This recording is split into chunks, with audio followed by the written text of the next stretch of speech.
sejahtera dan bahagia memenuhi kehidupan kita masing-masing. Puji Tuhan, saya juga tidak lupa menyapa anak-anak Tuhan, umat Tuhan, bahkan hamba-hamba Tuhan yang sedang mengikuti pemberitaan firman Tuhan lewat live streaming video internet itu dimanapun Anda berada. Dan kita mohon, kita berdoa, dan lewat doa kita mohonkan kepada Tuhan supaya kiranya Tuhan membukakan firman-Nya bagi kita, supaya segala sesuatunya dipulihkan oleh Tuhan. Ibadah hidup, ibadah pelayanan nikah dan rumah tangga kita sekaliannya dipulihkan, supaya kehidupan kita semakin hari semakin berkenan kepada Tuhan. Puji Tuhan, kita segera memperhatikan firman penggembalaan untuk ibadah pendalaman Alkitab yang disertai dengan perjamuan suci dari kitab Rut pasal yang kedua ayat yang ke-10. Kita masih berada di dalam kitab Rut pasal 2 ayat yang ke-10. Pembacaan dimulai dari ayat 8. Demikian firman Tuhan. Rut bertemu dengan Boas. Ya. Sesudah itu berkatalah Boas kepada Rut, Terus, dengarlah dahulu anakku. ya, Tidak usah engkau pergi memungut jelai ke ladang lain. inilah jaminan kepada Rut. Terus, Dan tidak usah juga engkau pergi dari sini. ya, jaminan Boas kepada Rut. Terus, Tetapi tetaplah dekat pengerja-pengerjaku perempuan. ya, Lihat saja ke ladang yang sedang disabit orang itu. Terus? Ikutilah perempuan-perempuan itu dari belakang. Ya. Sebab aku telah memesankan kepada pengerja-pengerja lelaki, jangan mengganggu engkau. Terus? Jika engkau haus, pergilah ke tempayan-tempayan. jaminan yang kedua, aku telah memesankan kepada pengerja-pengerja lelaki, jangan mengganggu engkau. Jaminan yang kedua. Kemudian jika engkau haus, terus, Pergilah ke tempayan-tempayan. ya, ini bekal. Terus, Dan minumlah air yang dicedok oleh pengerja-pengerja itu. barulah kita memasuki ayat 10. Lalu sujudlah Rut menyembah dengan mukanya sampai ke tanah. Terus, Dan berkata kepadanya, iya, sampai di situ. Lalu sujudlah Rut menyembah dengan mukanya sampai ke tanah. Lalu sujudlah Rut menyembah dengan mukanya sampai ke tanah.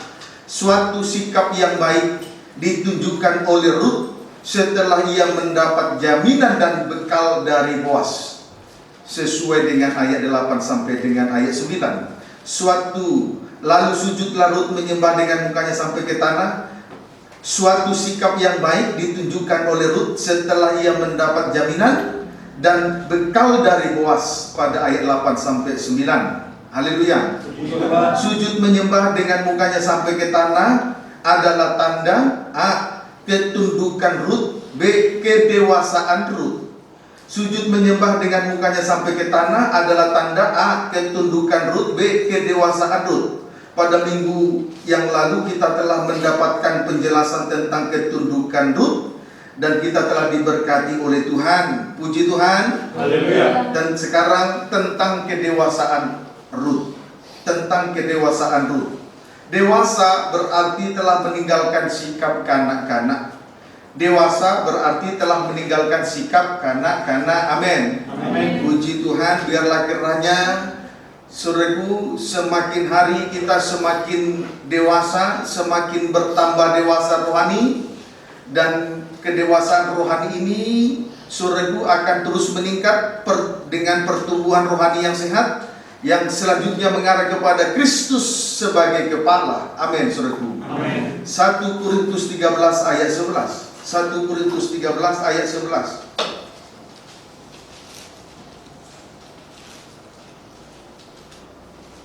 1 Korintus 13 ayat 11, silakan. Demikian firman Tuhan. Ya.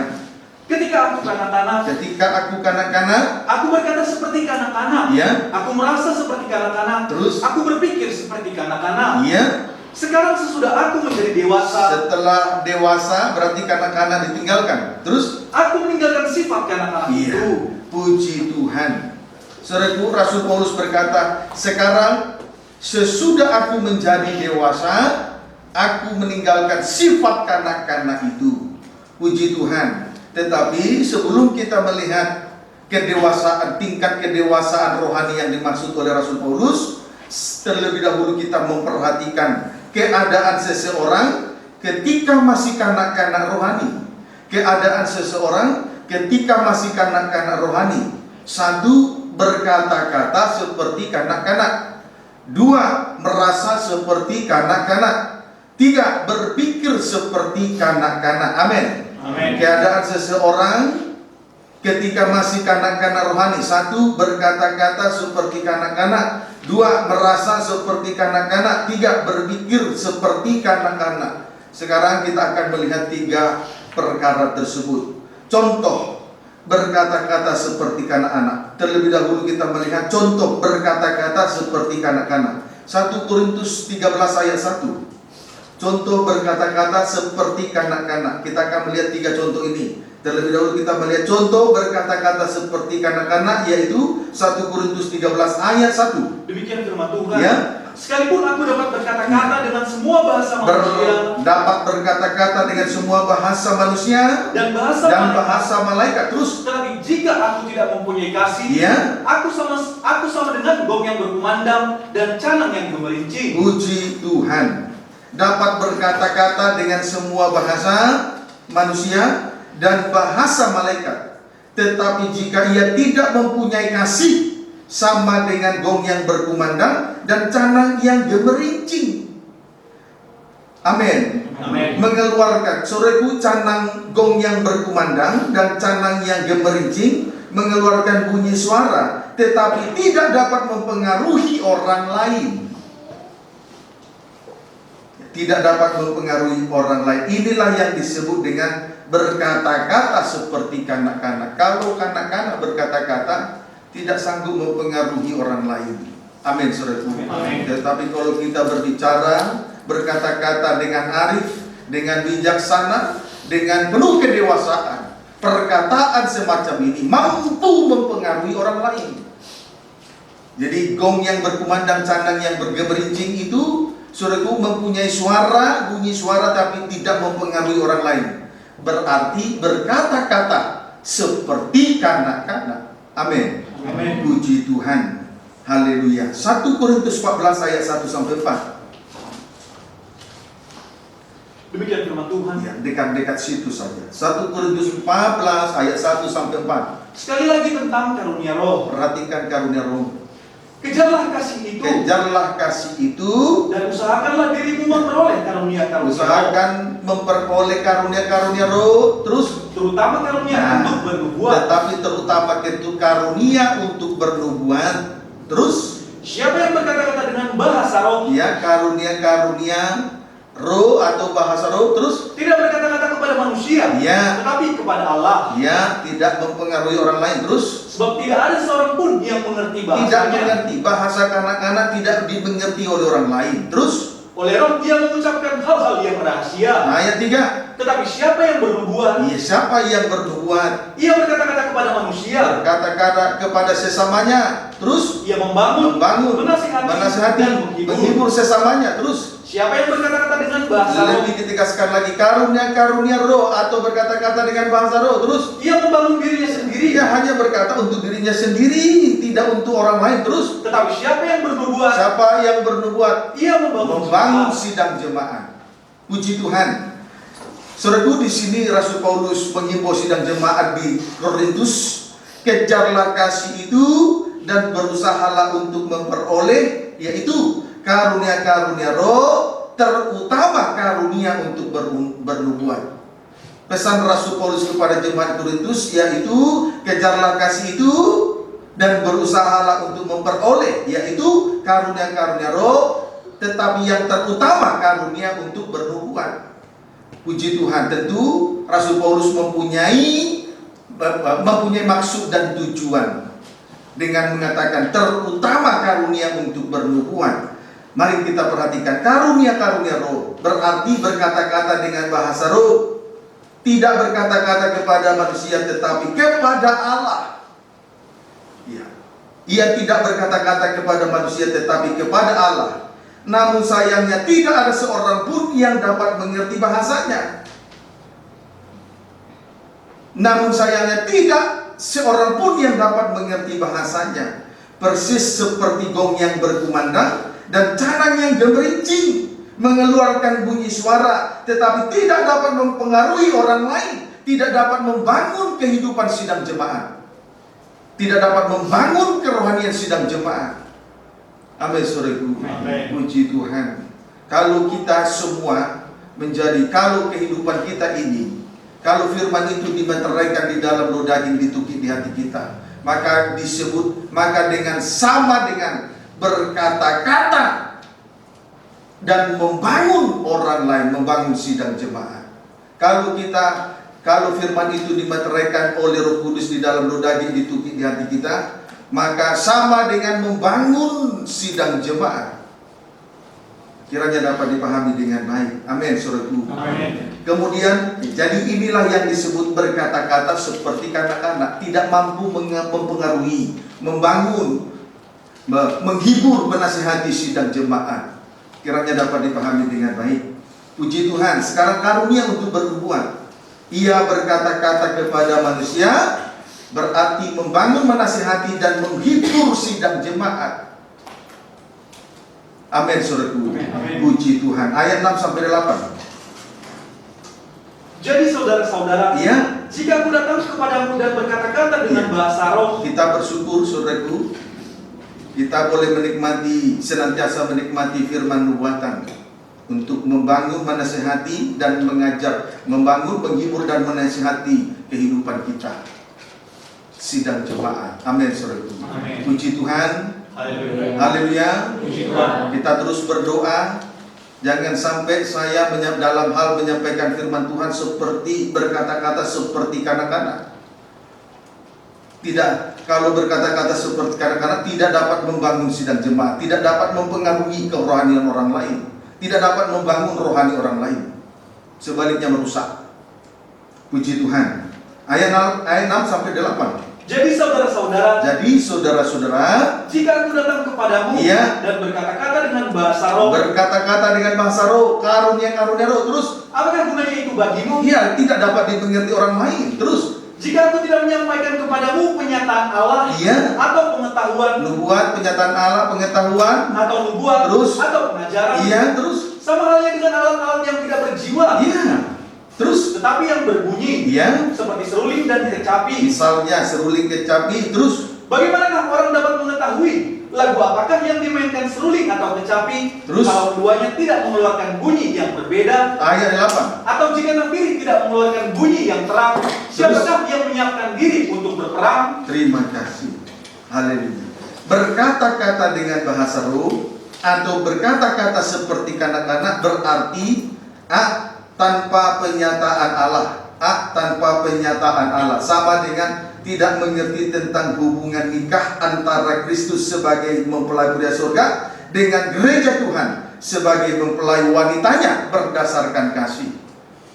Itu arti tanpa penyataan Allah. Dapat dipahami, saudaraku? Amin. Puji Tuhan. Tetapi oleh kemurahan Tuhan, sejauh ini kita boleh menikmati pengajaran mempelai dalam terangnya tabernakel untuk membawa kita masuk di dalam pembentukan tubuh Kristus yang sempurna. Itulah yang disebut tubuh mempelai, dan kelak berada dalam perjamuan kawin anak domba sebagai sasaran akhir dari perjalanan rohani kita di atas muka bumi ini. Kemudian B, tanpa pengetahuan. B, tanpa pengetahuan berarti tidak dapat membedakan antara yang baik dan yang jahat di tengah-tengah ibadah dan pelayanan. Sehingga tidak sedikit gereja-gereja mengadopsi cara-cara dunia di dalam hal melayani Tuhan. Sebab dia tidak mengerti, dia tidak mempunyai pengetahuan, dia tidak tahu membedakan mana yang baik, mana yang berkenan di tengah-tengah ibadah dan pelayanan. Amin, saudaraku. Amin. Itu. Ini resiko yang diterima oleh sidang jemaat kalau gembala sidang berkata-kata seperti kanak-kanak, tidak mempunyai pengetahuan. Berarti tidak dapat membedakan antara yang baik dan yang jahat di tengah ibadah dan pelayanan. Itu sebabnya tidak sedikit gereja Tuhan mengadopsi cara-cara dunia di tengah-tengah ibadah dan pelayanannya,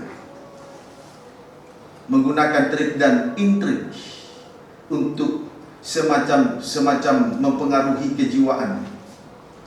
Haleluya. Kemudian C, tanpa nubuat berarti tidak memiliki pandangan yang jauh ke depan. C, tanpa nubuat berarti tidak memiliki pandangan yang jauh ke depan. Sama artinya berpikir pendek.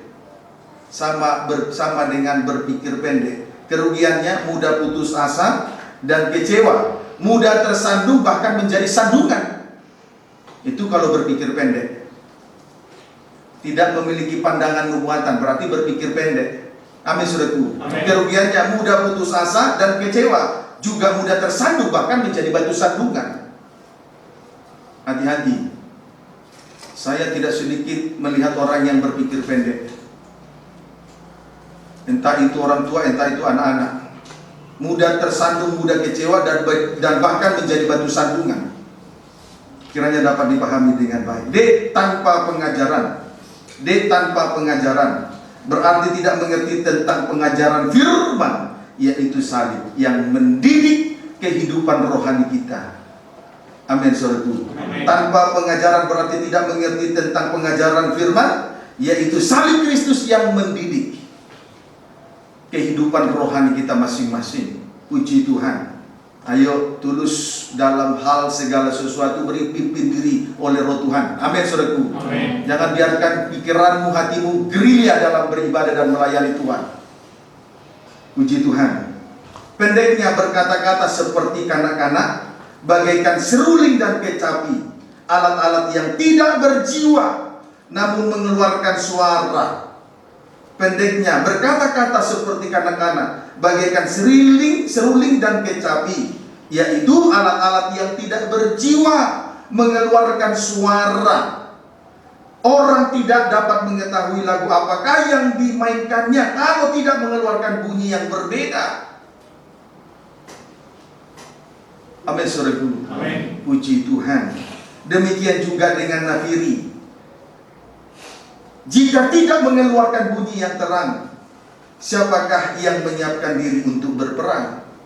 Jadi saya ulangi, pendeknya berkata-kata seperti kanak-kanak, itu bagaikan seruling dan kecapi, yaitu alat yang tidak berjiwa namun mengeluarkan suara. Orang tidak dapat mengetahui lagu apa yang dimainkannya kalau tidak mengeluarkan bunyi yang berbeda. Amin, saudaraku. Amin. Tadi gong yang berkumandang, canang yang gemerincing, mengeluarkan bunyi suara, tapi tidak mempengaruhi orang lain. Dengan lain kata, tidak dapat membangun kehidupan rohani sidang jemaat. Kiranya dapat dipahami dengan baik. Itu alat yang berjiwa, alat yang tidak mempunyai jiwa. Kalau mengeluarkan suara, tetapi suara itu tidak berbeda-beda, tidak naik turun, irama nadanya tidak naik turun, orang tidak akan tahu lagu apa yang dimainkannya. Amin, saudaraku. Demikian juga nafiri, jika tidak mengeluarkan bunyi yang terang, siapakah yang menyiapkan diri untuk berperang? Jadi, saudaraku, kalau berkata-kata seperti kanak-kanak, tidak ada pujian dan penyembahan, dan sekaligus menjadi kehidupan yang kalah di dalam peperangan. Kalau hamba Tuhan berkata-kata dalam menyampaikan firman Tuhan, tetapi berkata-kata seperti kanak-kanak, tidak mampu membangun kehidupan rohani sidang jemaat, maka di dalam sidang jemaat tidak ada pujian penyembahan, dan kehidupan sidang jemaat selalu di dalam kekalahan. Dalam berperang selalu di dalam kekalahan. Amin, saudaraku. Amin. Puji Tuhan. Ayat 9-10. Demikianlah juga kamu yang berkata-kata dengan bahasa roh. Ya. Jika kamu tidak mempergunakan kata-kata yang jelas, bagaimanakah orang dapat mengerti apa yang kamu katakan? Ya. Kata-katamu sia-sia saja kamu ucapkan di udara. Terus. Ada banyak, entah berapa banyak macam bahasa di dunia. Sekalipun demikian, tidak ada satupun di antaranya yang mempunyai bunyi yang tidak berarti. Puji Tuhan. Kesimpulannya, berkata-kata seperti kanak-kanak adalah perkataan yang sia-sia. Jadi kalau hamba Tuhan menyampaikan firman Tuhan, tetapi hanya dalam bentuk seperti kata-kata kanak-kanak, itu sia-sia. Amin, saudaraku. Amin. Dapat dipahami, saudaraku. Amin. Haleluya. Kalau hamba Tuhan berkata-kata seperti kanak-kanak, misalnya dari hari ke hari, minggu ke minggu, bulan ke bulan, tahun lepas tahun, pemberitaan firman Tuhan itu seperti kanak-kanak. Itu sama seperti minum susu. Sama seperti minum susu. Susu itu untuk anak-anak. Tapi makanan keras untuk orang yang dewasa. Sehingga panca inderanya semakin hari semakin terlatih, semakin dewasa. Amin, saudaraku. Puji Tuhan. Haleluya. Jadi, saudaraku, kesimpulannya berkata-kata seperti kanak-kanak adalah perkataan sia-sia. Sebab berkata-kata seperti kanak-kanak sama artinya tanpa penyataan, tanpa pengetahuan, tanpa nubuat, tanpa pengajaran. Akibatnya, coba ulangi ayat 10. Ayat 11.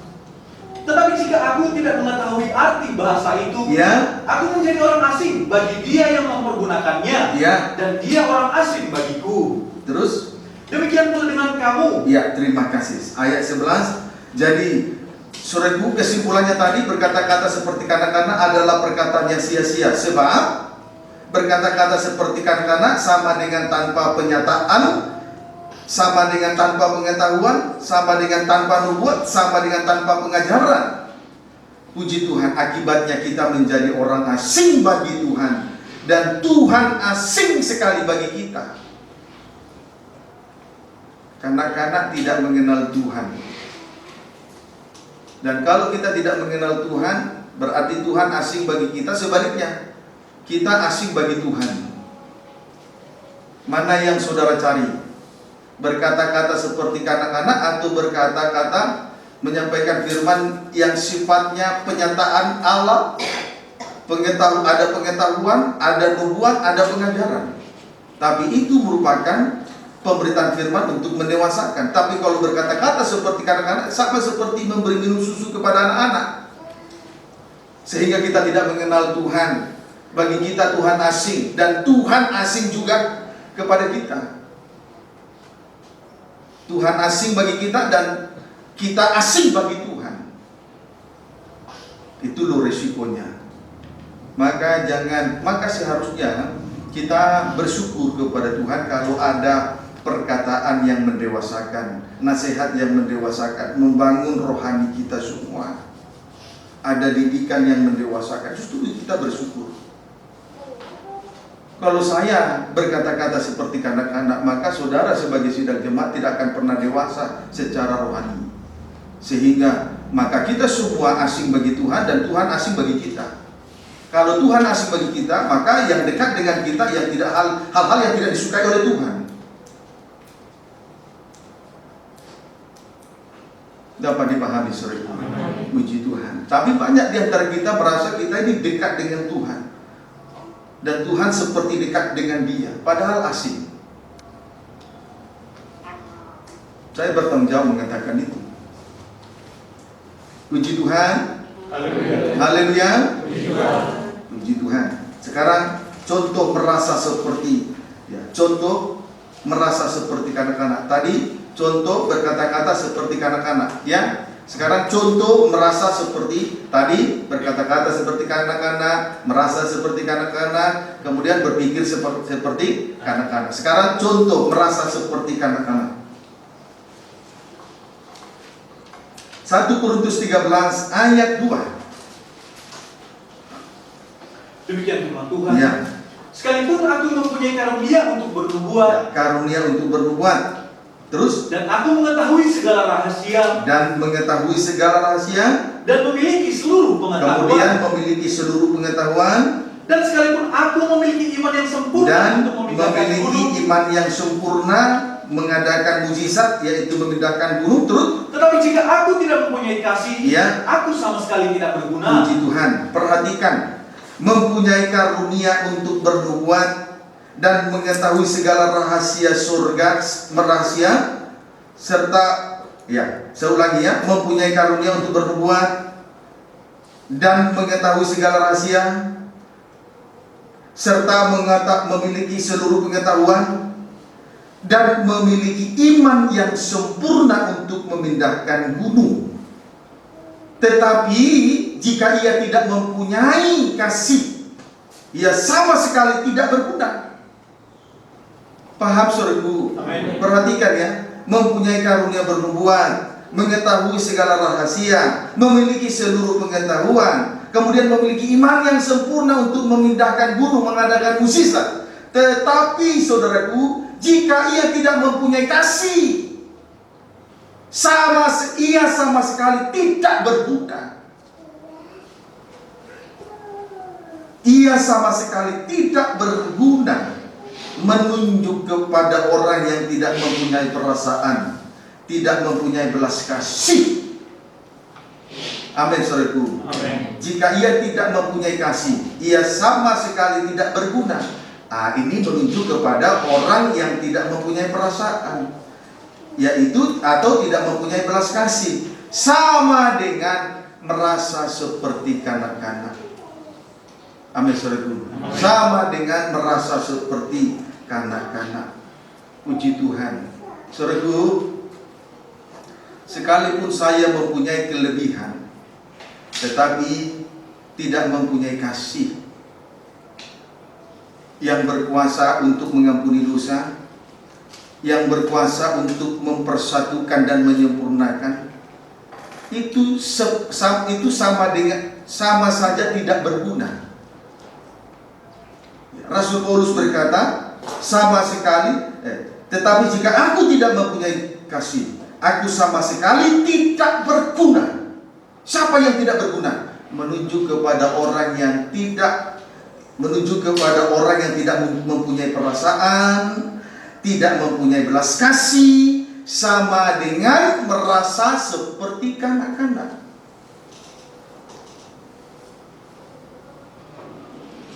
Ini perasaan kanak-kanak, tidak mengerti perasaan orang lain.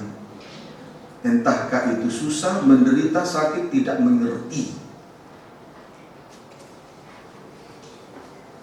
Yang penting dia bahagia dengan kesukaannya.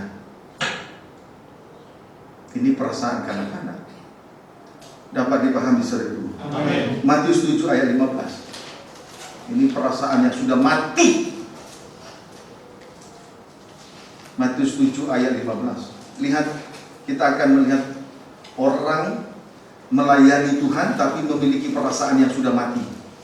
Matius pasal 7 ayat 15 dulu. Demikian firman Tuhan. Ya. Hal pengajaran yang sesat. Terus, waspadalah terhadap nabi-nabi palsu yang Ya. datang kepadamu nabi-nabi palsu yang datang kepadamu, terus dengan menyamar seperti domba. Ya. Tetapi sesungguhnya mereka adalah Ya. serigala yang buas. nabi-nabi palsu disebut juga dengan serigala berbulu domba. Puji Tuhan. Haleluya. Puji Tuhan. Ayat 22 sampai 23.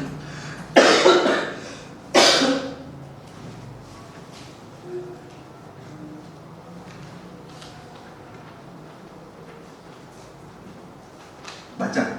Pada hari terakhir banyak orang akan berseru kepadaku. Banyak orang berseru, terus Tuhan, Tuhan, Ya. bukankah kami bernubuat demi namamu sama tadi, bernubuat demi nama Tuhan, terus dan mengusir setan demi mengusir namamu setan demi nama Tuhan, dan mengadakan banyak mukjizat demi namamu juga. mengadakan banyak mukjizat, iman yang sempurna mengadakan mukjizat, dan itu juga dilakukan demi nama Tuhan. Ayat 23. Pada waktu itulah aku akan berterus terang kepada mereka Ya, dan apa? berkata, Dan berkata, aku tidak pernah mengenal kamu. tidak dikenal. Terus, Nyala daripadaku, Ya. kamu sekalian pembuat kejahatan. puji Tuhan. Perhatikan, nabi-nabi palsu melakukan 3 perkara besar, yaitu 1. bernubuat demi nama Tuhan, 2. mengusir setan demi nama Tuhan, 3. mengadakan banyak mukjizat demi nama Tuhan.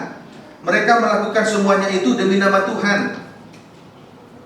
Haleluya. Sekilas kita melihat sepertinya ini benar dan mulia, tetapi kenyataannya pada ayat 23 Tuhan berkata, berterus terang dan berkata kepada mereka, aku tidak pernah mengenal kamu, enyahlah daripadaku kamu sekalian pembuat kejahatan.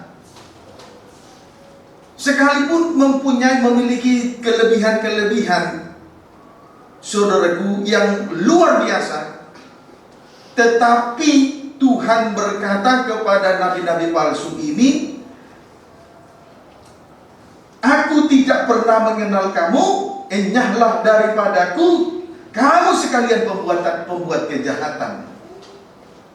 Haleluya. Puji Tuhan. Nah, saudaraku, mereka melakukan semuanya itu demi nama Tuhan, betul. Tetapi mereka tidak peduli dengan keselamatan jiwa orang lain.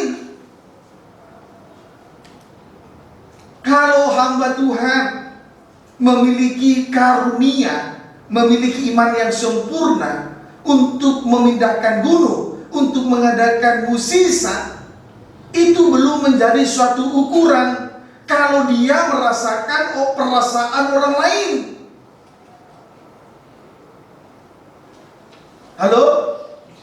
Puji Tuhan. Haleluya. Sekalipun dia memiliki iman yang sempurna untuk memindahkan gunung, mengadakan mukjizat, belum tentu dia bisa merasakan apa yang dirasakan oleh orang lain.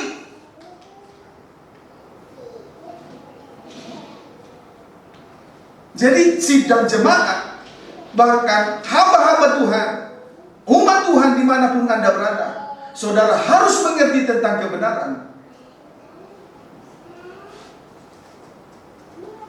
Kalau hamba Tuhan memiliki karunia iman yang sempurna mengadakan mukjizat, itu bukan suatu ukuran sehingga dia bisa mengerti apa yang dirasakan oleh orang lain. Jadi jangan terkecoh. Amin. Amin. Haleluya. Puji Tuhan. Jadi saudaraku, mereka sekali lagi saya tandaskan, mereka melakukan semuanya itu demi nama Tuhan, betul. Tetapi sesungguhnya mereka tidak peduli dengan keselamatan jiwa orang lain. Puji Tuhan. Mereka hanya menonjolkan demonstrasi di mata banyak orang, tapi belum tentu peduli belum tentu merasakan apa yang dirasakan oleh orang lain, belum tentu merasakan kepedihan hati orang lain.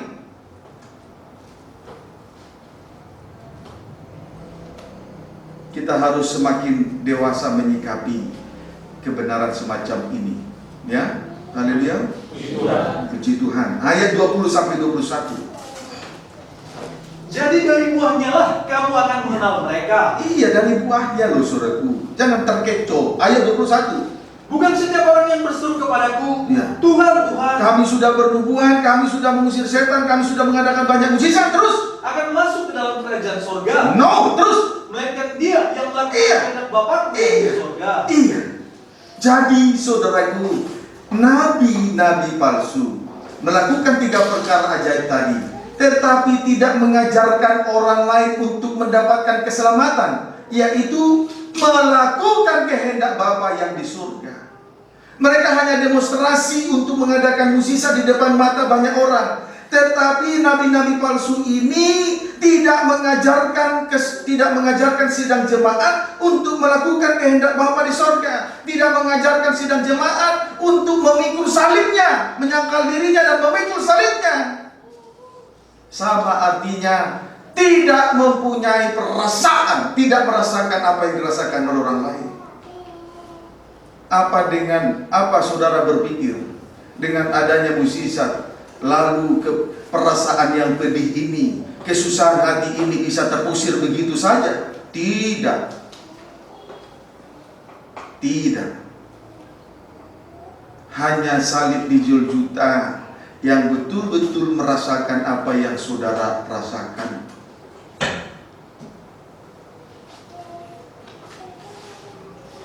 Amin. Amin. Puji Tuhan. Haleluya. Sergu,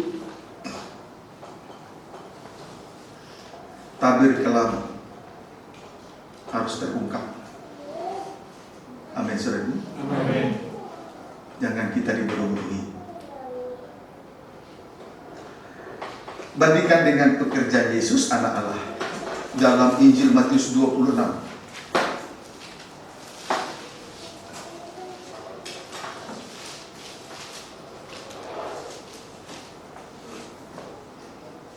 Matius 26 ayat 42. Demikian firman Tuhan. Iya. Di taman Getsemani. Iya.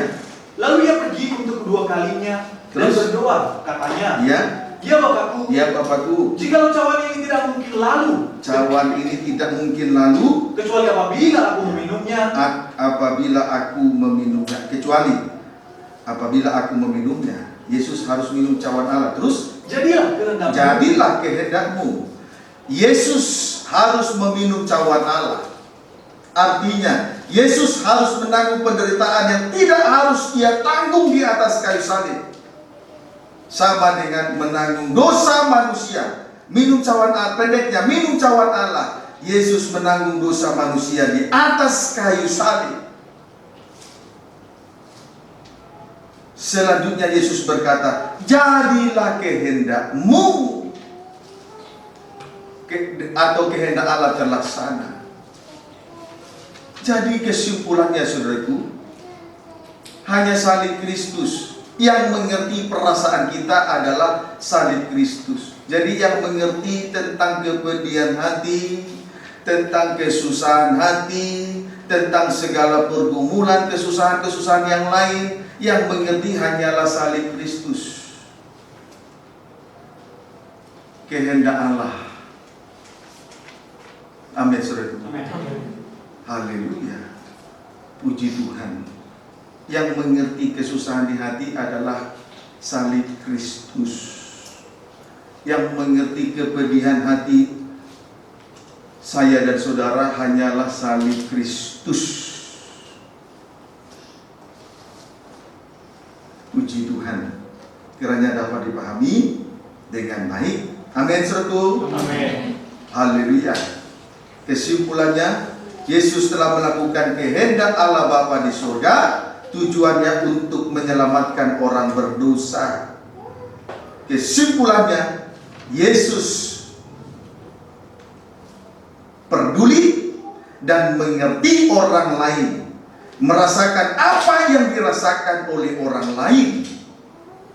Puji Tuhan. Haleluya. Kalau saya hanya sibuk dengan sibuk dengan perkara lahiriah di bumi ini, sibuk dengan demonstrasi, yaitu mengadakan musisat di bumi ini, tetapi tidak sibuk menyampaikan penyataan Allah, tidak sibuk mengajarkan tentang pengajaran salib, berarti saya tidak merasakan apa yang saudara rasakan. Sebab hanya salib Kristus yang betul-betul mengerti keadaan semua manusia tanpa terkecuali, dalam kesulitannya, dalam kesusahannya, dalam kejahatannya, dalam kenajisannya, dan lain sebagainya. Hanya salib Kristus yang mengerti. Kadang-kadang suami dan istri aja tidak saling mengerti kesusahan pasangan hidupnya. Puji Tuhan, kiranya dapat dipahami dengan baik. Haleluya. Matius 23 ayat 1 sampai 3.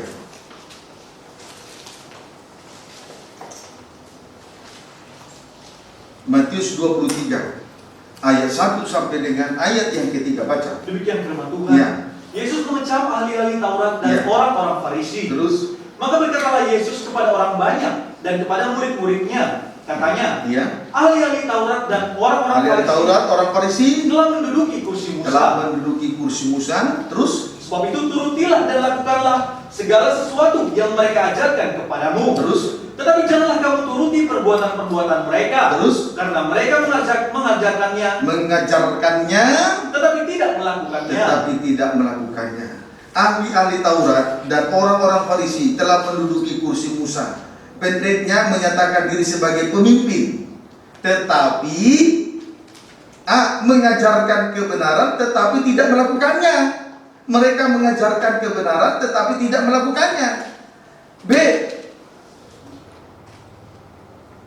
Mereka ayat 4 sampai ayat 4 tadi. Mereka mengikat beban-beban berat, Ya. lalu meletakkannya di atas bahu orang. Terus? Tetapi mereka sendiri tidak mau menyentuhnya. Mengajarkan kebenaran tetapi tidak melakukannya. Kemudian mengikat beban-beban berat, lalu meletakkan di atas bahu orang, tetapi mereka sendiri tidak mau menyentuhnya. Puji Tuhan. membebani orang lain, mengikat beban di pundak orang, tetapi mereka tidak menyentuhnya, tidak terbeban dengan kesusahan orang lain. Inilah yang disebut merasa seperti kanak-kanak. Jadi bukan berarti kalau hamba Tuhan punya perasaan yang kuat, artinya mengerti orang lain, mengerti kesusahan, belum tentu. Kalau hanya saudaraku mengikat beban di pundak orang tetapi tidak menyentuh beban itu, sama artinya tidak merasakan perasaan orang lain. Inilah yang disebut merasa seperti kanak-kanak. Sebab itu doakan terus supaya saya sebagai hamba Tuhan yang sudah menerima jabatan gembala dapat merasakan apa yang saudara rasakan, mengerti apa yang saudara alami. Doakan terus, dan kita saling doa mendoakan supaya ada damai sejahtera, ada sukacita di tengah ibadah dan pelayanan, nikah dan rumah tangga.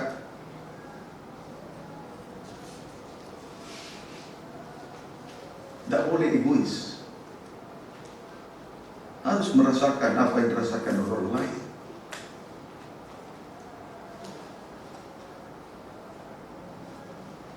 Amin, saudaraku. Puji Tuhan. Haleluya. Pendeknya, ahli Taurat dan orang Farisi tidak mengerti dan tidak peduli dengan perasaan orang lain, sama dengan merasa seperti kanak-kanak. Puji Tuhan. Haleluya. Puji Tuhan.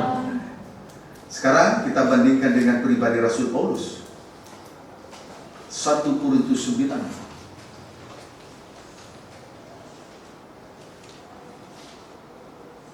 ayat 20 sampai dengan 22. Ya. Demikian firman Tuhan. Ya. Demikianlah bagi orang Yahudi. Ya. Aku menjadi seperti orang Yahudi. Aku menjadi seperti orang Yahudi. Terus Supaya aku memenangkan orang-orang Yahudi. ya. Ya, terus Bagi orang-orang yang hidup di bawah hukum Taurat, aku menjadi seperti orang yang hidup di bawah hukum Taurat. ya, Sekalipun aku sendiri tidak hidup di bawah hukum Taurat, seperti orang Yahudi, seperti orang yang di bawah hukum Taurat. Terus supaya aku dapat memenangkan mereka yang hidup di bawah hukum Taurat. ayat 21, Bagi orang-orang yang tidak hidup di bawah hukum Taurat, bangsa kafir. aku menjadi seperti orang yang tidak hidup di bawah hukum Taurat. Terus Sekalipun aku tidak hidup di luar hukum Allah, iya, tetap di dalam koridor. Terus karena aku hidup di bawah hukum Kristus, iya, supaya aku dapat memenangkan mereka yang tidak hidup di Iya. bawah hukum Taurat. iya, terus Bagi orang-orang yang lemah, aku menjadi seperti orang yang lemah, iya, supaya aku dapat menyelamatkan mereka yang lemah. terus Bagi semua orang, Iya. aku telah menjadi segala-galanya, iya. supaya aku sedapat mungkin memenangkan beberapa orang dari antara Puji mereka. Tuhan. Rasul Paulus di tengah-tengah pelayanannya di hadapan Tuhan betul-betul merasakan apa yang dirasakan oleh orang lain, antara lain orang-orang Yahudi. Orang-orang Yahudi menunjuk orang yang merasa diri benar. Orang yang merasa diri benar ini sebetulnya banyak mengalami kesusahan, karena perasaan diri benar ini membuat dia sebetulnya menjadi susah. Beda dengan orang yang dibenarkan karena iman. Maka yang menanggung kesusahannya adalah salib. Tetapi orang yang merasa diri benar, dia akan mengalami kesusahan karena perasaan diri yang benar itu.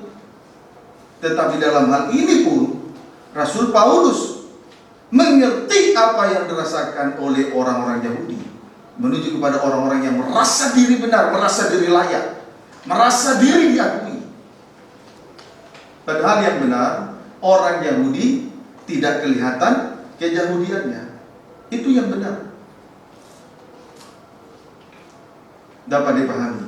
Tetapi untuk orang seperti ini juga ia merasakannya. Kemudian orang-orang yang berada di bawah hukum Taurat, orang-orang yang berada di bawah hukum Taurat menunjuk orang yang menjalankan ibadah Taurat atau ibadah lahiriah. menuju kepada orang-orang yang menjalankan ibadah Taurat atau ibadah lahiriah. Puji Tuhan. Saudaraku, menjalankan ibadah Taurat atau ibadah lahiriah sama artinya menikmati pelayanan tubuh, bukan pelayanan ruh. Pelayan tubuh itu sama seperti huruf-huruf yang tertulis di dalam huruf-huruf yang tertulis pada dua loh batu, huruf-huruf yang tertulis pada lembaran-lembaran dari gulungan kitab. Itu pelayanan tubuh. Mendengar firman, mungkin mengerti firman yang didengar sampai menangis, tapi tidak mengalami perubahan. Itu sama artinya seperti huruf-huruf yang tertulis pada dua loh batu, huruf-huruf yang tertulis pada lembaran-lembaran dari gulungan kitab itu. Itu pelayanan tubuh.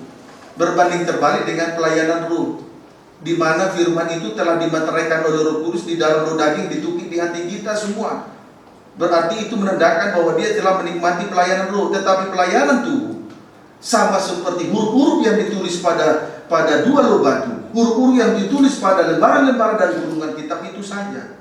Mendengar firman, dan oleh karena firman yang dia dengar itu dia menangis, dia terharu, tetapi tidak ditindaklanjuti dengan perubahan hidup. Sama artinya pelayanan tubuh, menjalankan ibadah Taurat. Nah, kalau kita menjalankan ibadah Taurat tanpa perubahan hidup, akan mengalami kesusahan juga. Hidup yang lama itu membuat kita susah. Dalam hal ini pun Rasul Paulus mengerti dan merasakannya. Amin. Amin. Kemudian bangsa kafir, ya, orang-orang yang tidak hidup di bawah hukum Taurat atau bangsa kafir itu menuju kepada orang-orang di luar Tuhan, menuju kepada orang-orang di luar Tuhan. Saudaraku, orang-orang yang di luar Tuhan, orang-orang yang berada di luar Tuhan, berarti di luar wilayah pemerintahan, di luar, berarti Allah tidak bertahta di dalam kehidupan mereka. Amin, saudaraku. Wilayah pemerintahan Allah hanyalah ada di dalam tabernakel. Di luar Tuhan, Allah tidak memerintah lagi. Itu menuju kepada bangsa kafir. Nah, sementara kalau kita perhatikan di dalam Efesus, orang-orang yang di luar Tuhan, tanpa sadar, dia akan dibawa kepada penyembahan berhala.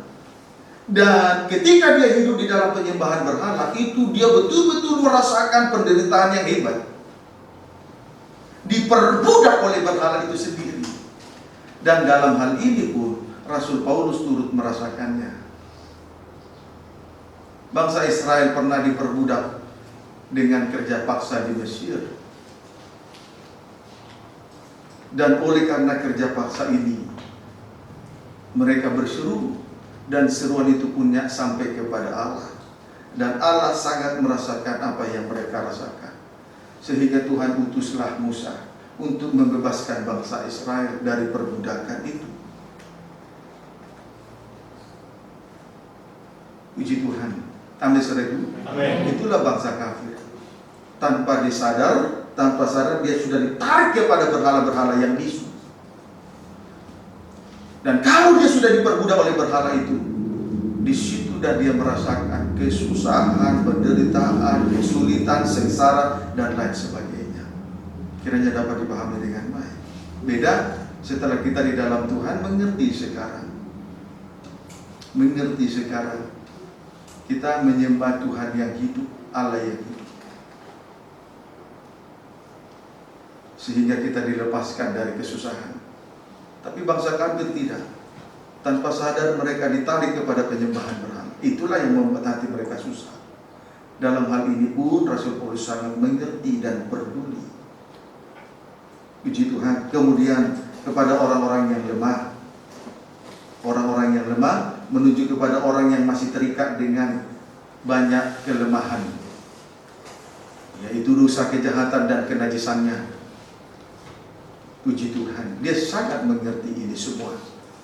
Amin, saudaraku. Amin. Haleluya. Tujuan dia merasakan dan tujuan Rasul Paulus mengerti, peduli dan merasakan orang-orang itu supaya Rasul Paulus dapat menyelamatkan jiwa mereka semua, supaya mereka dapat dimenangkan, dilepaskan dari kesusahan hati mereka.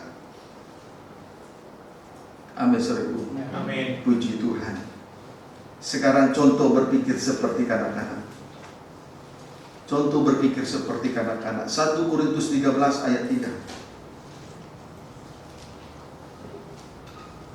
Contoh berpikir seperti kanak-kanak, 1 Korintus 13 ayat 3, baca. Demikian firman Tuhan. Ya. Dan sekalipun aku membagi-bagikan segala sesuatu yang ada padaku, Membagi-bagikan segala sesuatu yang ada, terus bahkan menyerahkan tubuhku untuk dibakar, tubuh dibakar, terus tetapi jika aku tidak mempunyai kasih, jika tidak mempunyai kasih, sedikit pun tidak ada faedahnya puji bagiku. Tuhan. Perhatikan, membagi-bagikan segala sesuatu yang ada padanya, lalu menyerahkan tubuh untuk dibakar. Tetapi jika ia tidak mempunyai kasih, sedikit pun tidak ada faedahnya. Sedikit pun tidak ada faedahnya. Pengorbanan semacam ini sama dengan pengorbanan semacam ini itu timbul dari pemikiran yang masih kanak-kanak. Kalau hanya berkorban, membagi-bagikan segala sesuatu yang dia punya, bahkan saudaraku menyerahkan tubuh untuk dibakar, tetapi sedikit pun, kalau jika ia tidak mempunyai kasih, sedikit pun tidak ada faedahnya. Jadi pengorbanan semacam ini sama dengan berpikir seperti kanak-kanak. Kenapa dia berkorban seperti itu? Karena dia berpikir seperti kanak-kanak. Amin, saudaraku. Amin. Dapat dipahami? Amin. Puji Tuhan. Saya ulangi, membagi-bagikan segala sesuatu yang ada padanya, lalu menyerahkan tubuhnya untuk dibakar. Tetapi Tuhan, Rasul Paulus berkata, jika ia tidak mempunyai kasih, sama sekali sedikit pun tidak ada faedahnya. Mengapa orang semacam ini? Kenapa dia melakukan seperti itu? Karena dia berpikir seperti kanak-kanak. Dahulu sebelum kita dipanggil Tuhan, seringkali kita melakukan yang seperti ini, membagi-bagikan segala sesuatu yang ada supaya dilihat orang lain kita luar biasa, telah berkorban atau telah berbuat sesuatu yang baik bagi dia. Bahkan membakar diri, menyerahkan diri untuk dibakar. Kenapa kita melakukan? Mengapa mereka melakukan perbuatan semacam itu? Karena berpikir seperti kanak-kanak. Puji Tuhan. Amin, saudaraku. Amin. Haleluya. Dan memang perbuatan seperti itu sudah menunjukkan bahwa dia berpikir seperti kanak-kanak, tidak dewasa. Puji Tuhan. Banyak orang dalam hal kejahatan, kenajisan dewasa, tapi untuk yang rohani kanak-kanak. Banyak seperti itu. Kenapa? Karena berpikir seperti kanak-kanak. Puji Tuhan. Di mana letak kedewasaannya dalam hal kenajisan? Dia rela berkorban di situ. Dia membagi-bagikan segala sesuatu yang dia punya. Kenapa? Karena berpikir seperti kanak-kanak. Dapat dipahami, saudara? Amin. Puji Tuhan. Matius 6 ayat 1.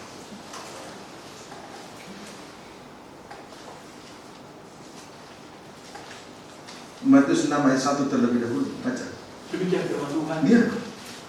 Hal memberi sedekah. Hal memberi sedekah. Terus, Ingatlah, ya. jangan kamu melakukan kewajiban agamamu Yang di hadapan orang, Ya. supaya dilihat mereka. supaya dilihat mereka. Terus, Karena jika demikian, Ya. kamu tidak beroleh upah dari Bapamu yang di sorga. puji Tuhan. Saudaraku, jangan melakukan kewajiban keagamaan di hadapan orang supaya dilihat orang lain. Jangan berkorban, saudaraku, di tengah-tengah ibadah dan pelayanan supaya dilihat oleh orang lain, supaya diketahui oleh orang lain. Jika demikian, ia tidak beroleh upah dari surga. berkorban untuk dilihat oleh orang lain, ia tidak mendapat upah dari surga. Kenapa dia berkorban untuk dilihat oleh orang lain? Karena berpikir seperti kanak-kanak. Karena dia berpikir seperti kanak-kanak. Amin, saudaraku. Ayat 2. Jadi apabila engkau memberi sedekah, Ya. janganlah engkau mencanangkan hal itu. Terus Seperti yang dilakukan orang munafik. orang munafik, terus Di rumah-rumah ibadah Ya. dan di lorong-lorong. Ya. Supaya mereka dipuji orang. supaya dipuji. Terus Aku berkata kepadamu, Ya. sesungguhnya mereka sudah mendapat upahnya. puji Tuhan. Haleluya. Jadi saudaraku, memberi sedekah supaya dilihat orang lain itu adalah perbuatan dari orang-orang munafik. Itu adalah perbuatan dari orang-orang munafik. Munafik itu di luar, bagian luarnya tidak sama dengan bagian dalamnya, manusia batinnya. Di luar dan di dalam tidak sama. Jadi dia melakukan apa yang kelihatan itu, melakukan sesuatu itu hanya untuk dilihat, tapi sebetulnya hatinya jauh dari hal itu. Nah, itulah orang munafik. Di luar dan di dalam tidak sama. Jadi melakukan semuanya itu hanya untuk dilihat oleh orang lain, tetapi sebetulnya itu bukan dari dalam hatinya. Kenapa dia munafik? Karena ia berpikir seperti kanak-kanak. Dapat dipahami, saudara? Amin. Haleluya. Puji Tuhan. Pendeknya, orang munafik berpikir seperti kanak-kanak, yaitu melakukan segala sesuatu dengan satu tujuan, supaya dipuji oleh orang lain. Haleluya. Dampak negatif kanak-kanak rohani. Dampak negatif: berkata-kata, merasa, dan berpikir seperti kanak-kanak. 1 Korintus 13. Kita kembali memperhatikan 1 Korintus 13 ayat 11 sampai 12. Demikian firman Tuhan. Ketika aku kanak-kanak, Ya. aku berkata seperti kanak-kanak. Ya. Aku merasa seperti kanak-kanak. Ya. Aku berpikir seperti kanak-kanak. Berkata-kata, merasa, berpikir seperti kanak-kanak. Tadi sudah kita lihat di atas tadi penjelasannya. Semuanya tidak menyukakan hati Tuhan, tidak memuliakan Tuhan, tidak menyenangkan hati Tuhan. Terus, Sekarang sesudah aku menjadi dewasa, tetapi setelah dewasa, aku meninggalkan sifat kanak-kanak itu. amin. Amin. Ayat 12. Karena sekarang kita Ya. melihat dalam cermin. Ya, sekarang kita melihat dalam cermin, terus Suatu gambaran yang samar-samar. satu gambaran yang samar-samar. Terus, Tetapi nanti kita Ya. akan melihat muka dengan muka. ya, Sekarang aku hanya mengenal dengan tidak sempurna. Tetapi nanti aku akan mengenal dengan sempurna seperti aku sendiri dikenal. puji Tuhan. Kita melihat dalam cermin suatu gambaran yang samar-samar. Di sini Rasul Paulus berkata, kita melihat dalam cermin suatu gambaran yang samar-samar. Artinya, belum dapat melihat gambar dan rupa Allah dengan jelas. Nah, inilah kerugian atau dampak negatif bila masih kanak-kanak rohani. Bila masih kanak-kanak rohani. Puji Tuhan, belum dapat melihat gambar dan rupa Allah dengan jelas. Masih samar-samar. Masih samar-samar. Puji Tuhan, haleluya. Ya, mari kita lihat peristiwa yang semacam ini dalam Injil Matius 14.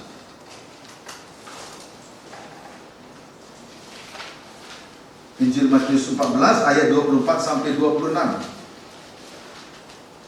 Demikian firman Tuhan. Ya. Boleh baca ayat 22. Yesus berjalan di atas air. Ya. Sesudah itu Yesus segera memerintahkan murid-muridnya Ya. naik ke perahu 24 dan 26 ya, tapi pembacaan dimulai 22 terus. dan mendahuluinya ke seberang. Ya. Sementara itu ia menyuruh orang banyak pulang. Terus Perahu murid-muridnya sudah beberapa mil jauhnya dari pantai. Terus Dan diombang-ambingkan gelombang karena angin sakal. Terus Kira-kira jam 3 malam. Terus datanglah Yesus kepada mereka berjalan di atas air. Kira-kira jam 3 malam datanglah Yesus kepada mereka berjalan di atas air. Terus Ketika murid-muridnya melihat dia berjalan di atas air, mereka terkejut dan berseru. Dalam keadaan terkejut, mereka berteriak, berseru. Terus Itu hantu. Terus Lalu berteriak-teriak karena takut. Iya. Puji Tuhan. Haleluya. Ketika Yesus berjalan di atas air, murid-murid melihat Yesus seperti hantu. Ketika Yesus berjalan di atas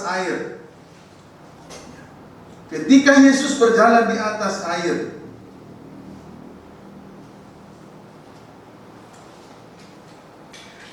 murid-murid melihat dia berjalan di atas air, lalu mereka terkejut dan berseru, "Itu hantu."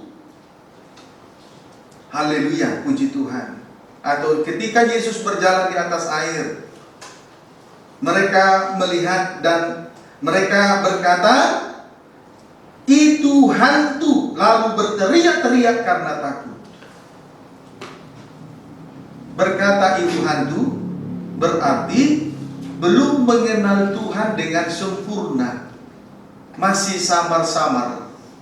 Dengan berkata itu hantu kepada Yesus menunjukkan bahwa mereka belum mengenal Tuhan dengan sempurna, masih samar-samar. Puji Tuhan. Kalau kita akan pengenalan kita kepada Tuhan dengan samar-samar, maka segala keajaiban yang Dia kerjakan juga akan membuat kita terkejut.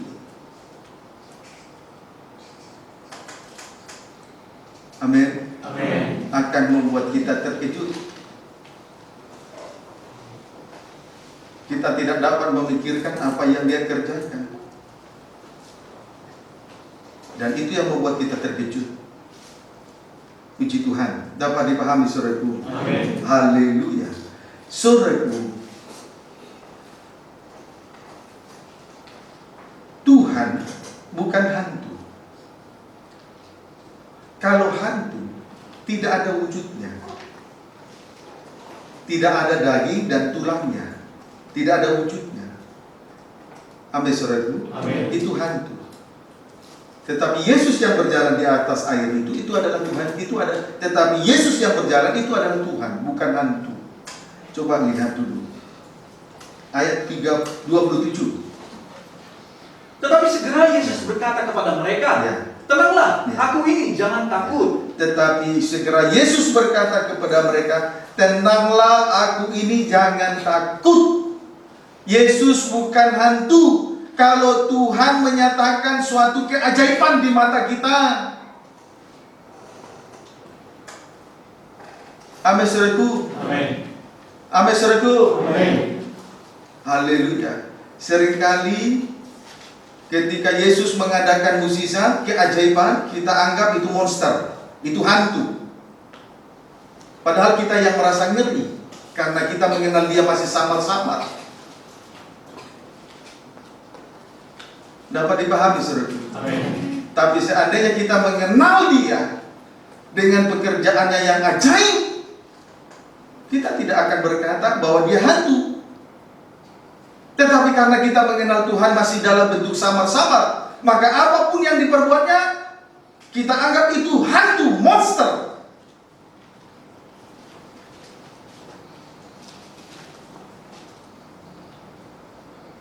Dapat dipahami saudaraku. Puji Tuhan. Haleluya. Keajaiban yang dikerjakan oleh Tuhan, kita anggap itu hantu dan monster. Karena kita mengenal Dia masih samar-samar. Puji Tuhan. Haleluya. Puji Tuhan. Nah, ini loh, akibatnya fatal sekali. Tidak mengenal Tuhan dengan sempurna, mengenal hanya masih samar-samar.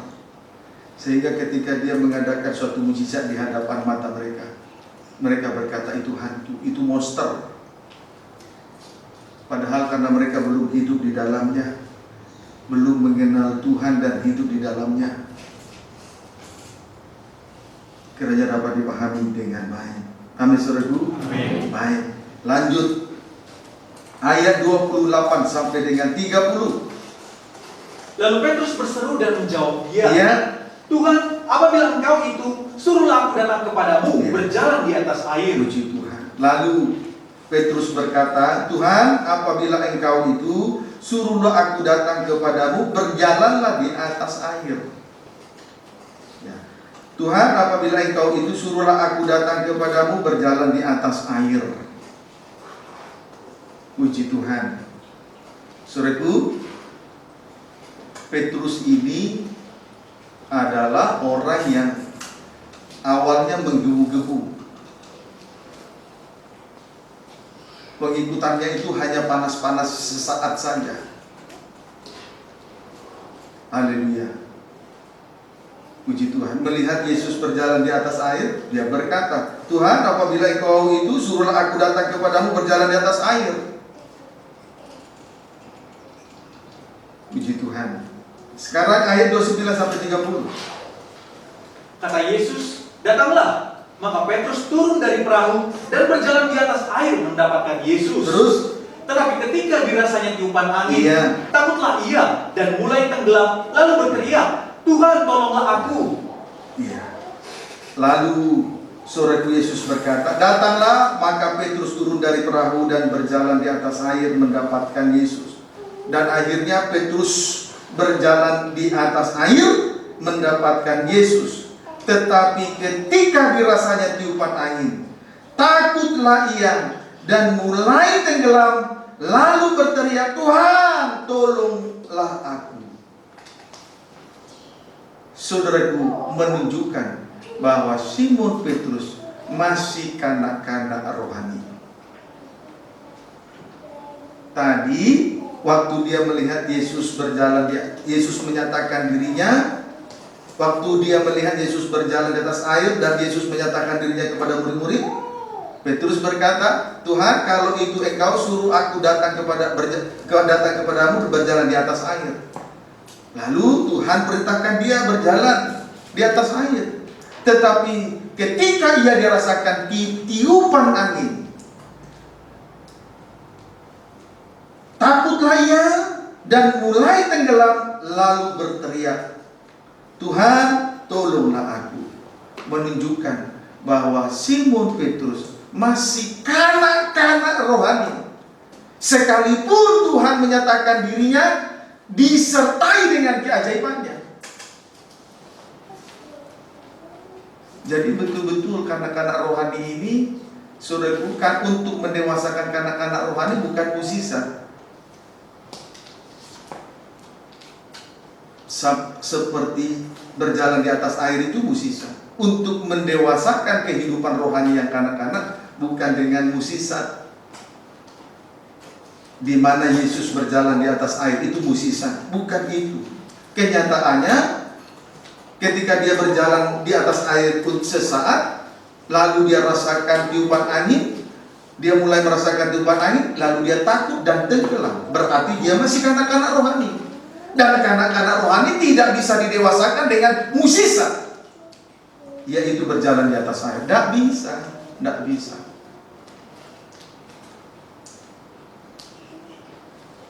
Salib yang mendewasakan kehidupan rohani kita. Jadi kalau saudara diajar untuk memikul salib, pikul saja. Diajar untuk berkorban tenaga, pikiran, waktu, uang, saudara tidak usah bersungut-sungut dan memberontak,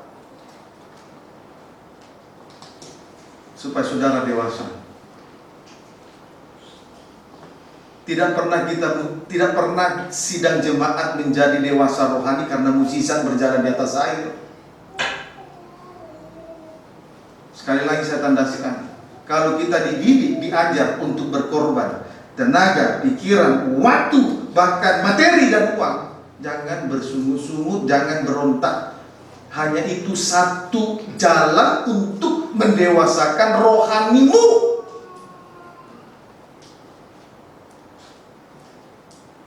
Tidak ada lagi cara lain. Dapat dipahami saudaraku? Amin. Haleluya. Puji Tuhan. Puji Tuhan. Haleluya. Nah, sekarang kita perhatikan Efesus 4 ayat 14.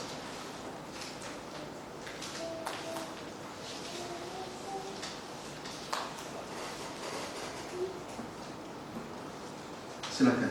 Demikian firman Tuhan. Ya. Sehingga kita bukan lagi anak-anak Bukan anak-anak. Lihat anak-anak seperti apa anak-anak. Terus yang diombang-ambingkan oleh rupa-rupa angin pengajaran, oleh permainan palsu manusia dalam kelicikan mereka yang menyesatkan. kalau kanak-kanak rohani mudah sekali diombang-ambingkan oleh rupa-rupa angin pengajaran palsu. Amin saudaraku. Amin. Tadi kan hanya tiupan angin sepoi-sepoi saja. Dapat dipahami saudaraku. Amin. Baru ditiup oleh angin sepoi-sepoi dia sudah takut dan tenggelam. Begitu dia rasa tiupan angin sepoi-sepoi, dia mulai takut dan tenggelam. Menunjukkan dia kanak-kanak rohani. Memang dalam Efesus Rasul Paulus juga mengatakan kanak-kanak rohani mudah kali diombang-ambingkan oleh rupa-rupa angin-angin pengajaran palsu. Jadi Simon Petrus ini masih kanak-kanak rohani, sekalipun Tuhan sudah menyatakan dirinya sebagai Tuhan dan disertai keajaiban, tetap saja dia masih kanak-kanak rohani. Sebelum Yesus mengalami salib di Golgota, murid-murid masih tetap kanak-kanak rohani dan kembali kepada masa lalu, dosa masa lalu. Baru 3 hari berpisah, Petrus sudah kembali kepada kehidupan masa lalu sebagai penjala ikan. Padahal Yesus sudah menangkap dia dan dijadikan sebagai penjala manusia. Baru saja 3 hari berpisah dengan Yesus terkait dengan salib Yesus, pengalaman kematian dan kebangkitan. Petrus sudah kembali kepada masa lalu. Banyak kehidupan seperti ini saya lihat. Nangis di dalam gereja ketika dengar firman. 1 langkah dari rumah Tuhan, kembali kepada tabiat lama, menunjukkan bahwa dia masih kehidupan kanak-kanak. Itulah Simon Petrus. Jadi saudara harus mengerti keajaiban semacam berjalan di atas air tidak bisa mendewasakan rohani sidang jemaat. Hanya salib. Tapi terkadang ketika Yesus menyatakan dirinya dan salibnya, keajaiban semacam ini kita anggap itu hantu dan monster. Padahal kita belum mengenal dan hidup di dalam dia.